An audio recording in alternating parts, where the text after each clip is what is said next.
Hello friends, good evening. कैसे हैं आप लोग? आई होप सब लोग अच्छे होंगे।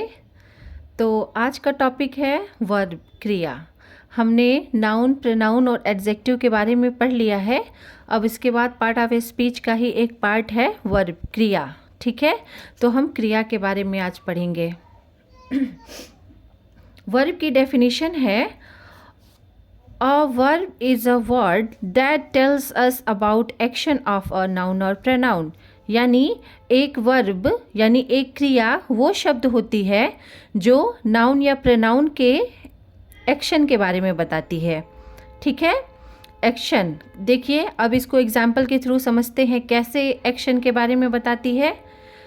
फर्स्ट एग्जाम्पल है, कियान इज प्लेइंग क्रिकेट। ठीक है, कियान क्रिकेट खेल रहा है। तो कियान जो है वो सब्जेक्ट है और क्रिकेट खेल रहा है, तो कियान सब्जेक्ट भी है, प्लस अगर पार्ट ऑफ स्पीच के हिसाब से देखा जाए तो कियान नाउन है ना। कियान किसी पर्सन का नेम है तो कियान नाउन हो गया। तो वर्ब क्या कहती है? वर्ब की डेफिनेशन कहती है कि वर्ब जो है वो नाउन या प्रोनाउन के एक्शन के बारे में बताएगा। तो कियान का एक्शन क्या हो रहा है यहाँ पे? कियान का एक्शन हो रहा है ना कि वो खेल रहा है, तो प्लेइंग वर्ब हो जाएगी, है ना। तो नाउन या प्रोनाउन किसी भी वर्ब जो है वो किसी नाउन या प्रोनाउन के एक्शन के बारे में बताएगा। तो कियान नाउन है और इसके एक्शन के बारे में ये प्लेइंग वर्ड बता रहा है कि कियान खेल रहा है। ठीक है, तो प्लेइंग वर्ब हो जाएगा।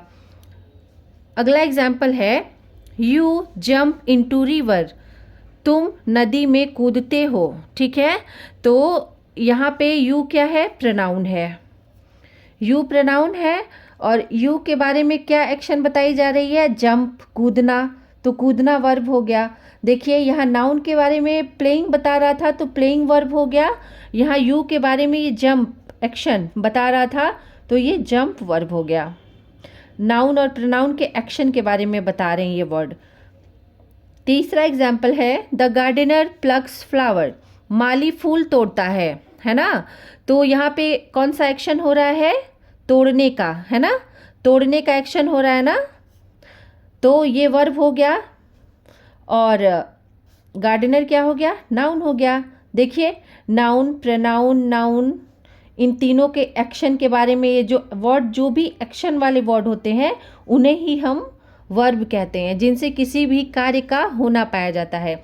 सिंपल शब्दों में समझिए कि जिस शब्द से किसी भी कार्य का होना पाया जाए वो क्रिया है, वो वर्ब है। ओके, और वर्ब क्या होती है? किसके एक्शन के बारे में बताएगी? नाउन या प्रोनाउन के। तो ये सिंपल डेफिनेशन है वर्ब की। अब वर्ब के बहुत सारे काइंड्स होते हैं, तो आइए हम वर्ब के काइंड्स के बारे में पढ़ते हैं कि वर्ब कितने प्रकार के होते हैं। ओके, तो वर्ब जो है वो 4 काइंड्स हैं। Transitive verb, intransitive verb, linking verb और हेल्पिंग वर्ब। ट्रांसिटिव वर्ब वो वर्ब होता है जिसके साथ कर्म होता है। इंट्रांसिटिव वर्ब अकर्मक क्रिया, नाम से ही पता चल रहा है अकर्मक क्रिया, यानी इसमें कर्म नहीं होगा। और ट्रांसिटिव वर्ब सकर्मक क्रिया, यानी ये कर्म के साथ होगा। कैसे होगा मैं एग्जाम्पल के थ्रू डिटेल में अभी बताऊंगी। तीसरा है लिंकिंग वर्ब, ये संयोजक क्रिया होती है। ये क्रिया संयोजक यानी जोड़ने का कार्य करती है। और हेल्पिंग वर्ब सहायक क्रिया, सहायक क्रिया ये सहायक क्रिया के रूप में यूज़ की जाती है, जैसे is, am, are, was, were, has, have, had, shall, will. जितने भी टेंस में हम हेल्पिंग वर्ब यूज़ करते हैं ना, ये वही हेल्पिंग वर्ब है। हेल्पिंग वर्ब बहुत सारे होते हैं, can, could, shall, will be, shall be, इस तरह के बहुत सारे हेल्पिंग वर्ब होते हैं। तो पहले हम ट्रांसिटिव वर्ब के बारे में समझते हैं। ट्रांसिटिव वर्ब क्या होती है? ट्रांसिटिव वर्ब मतलब कि सकर्मक क्रिया, यानी ये अपने साथ कर्म को लेके चलेगी, ये अपने साथ कर्म को लेके चलेगी। ठीक है, तो देखिए, ऐसा सेंटेंस जिसमें कर्म साथ में दिया गया होता है उसे हम सकर्मक क्रिया कहते हैं। जैसे they are playing with football, वे फुटबॉल से खेल रहे हैं। तो वे प्लेइंग खेल रहे हैं, किससे खेल रहे हैं? तो फुटबॉल से, यानी इसमें कर्म है। देखिए ये सब्जेक्ट है, ये वर्ब है, ये आर हेल्पिंग वर्ब है, विथ तो आपका प्रीपोजिशन हो गया, ये तो दूसरी चीज़ है। They are playing with football, वे फुटबॉल से खेल रहे हैं। तो कौन फुटबॉल से खेल रहे हैं? वे, तो वे सब्जेक्ट हो गया। जो कार्य को कर रहा होता है वो सब्जेक्ट होता है, जो कार्य किया जा रहा होता है वो क्रिया होती है। यानी खेलने का कार्य हो रहा है तो खेलना क्रिया हो गई। किस चीज़ से खेला जा रहा है या क्या खेला जा रहा है? तो फुटबॉल खेला जा रहा है, तो फुटबॉल ये ऑब्जेक्ट हो गया यानी कर्म।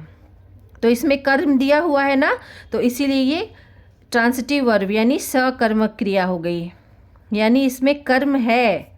अगर ये रहता केवल दे आर प्लेइंग, वे खेल रहे हैं, केवल रहता दे आर प्लेइंग, तो ये इनट्रांसिटिव वर्ब हो जाता, अकर्मक क्रिया। इसमें कर्म नहीं है, वे खेल रहे हैं। क्या खेल रहे हैं? कुछ भी नहीं पता। ठीक है, तो अकर्मक क्रिया और सकर्मक क्रिया में ये डिफरेंस होता है। अगला एग्जाम्पल देखिए, Rahul and Riya go to school daily, Rahul और रिया रोज स्कूल जाते हैं। तो राहुल एंड रिया सब्जेक्ट हो गए, गो वर्ब हो गया। कहाँ जाते हैं? पता चल रहा है ना कि इनका कोई एम है या कहीं जाना है इन्हें, ऑब्जेक्ट। तो ये स्कूल जा रहे हैं, स्कूल जाने का कार्य कर रहे हैं, तो स्कूल ऑब्जेक्ट हो गया, और डेली तो टाइम है।